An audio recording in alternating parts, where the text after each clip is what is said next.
ఎందుకని కొంతమంది film makers హిందూయిజాన్ని తమకు తెలిసి తెలియని పరిజ్ఞానంతో బ్యాడ్ వేలో చూపిస్తారో నాకు అర్థం కాదు. హిందుత్వం అనేది నువ్వు నేను పుట్టక ముందే కొన్ని వేల సంవత్సరాల నుండి వస్తున్నటువంటి ఒక సనాతన ధర్మం. మనుషులు ఆశాజీవులు.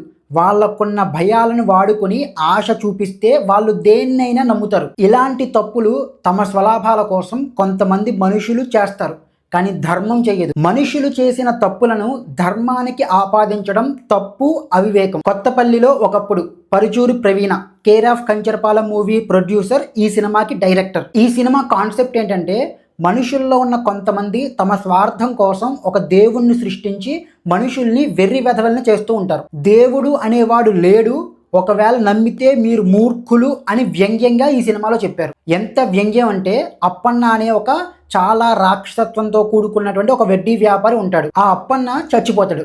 వాడికి ఒక మోటార్ సైకిల్ ఉంటుంది. చనిపోయిన అప్పన్న దేవుడిగా మారి తన మోటార్ సైకిల్లో ఉన్నాడు అని చెప్పి కొంతమంది మనుషులు ప్రజలని తమ స్వార్థం కోసం నమ్మిస్తారు. ప్రజలందరూ కూడా అప్పన్న స్వామి వెలిశాడు, అప్పన్న స్వామి వెలిశాడు అంటూ కూడా గుడ్డిగా దేవుణ్ణి నమ్మడం ప్రారంభిస్తారు. హీరో హీరోయిన్ని ప్రేమిస్తాడు. హీరోయిన్ వాళ్ళ తాత, నువ్వు నా మనవరాల్ని పెళ్లి చేసుకోవాలి అంటే కనుక కొత్తగా వెలిసిన అప్పన్న స్వామి దేవుడు కాదు అని ప్రజల నుంచి నిరూపిస్తే నా మనవరాలు నీకు ఇచ్చి పెళ్లి చేస్తానని చెప్పి చెప్తాడు.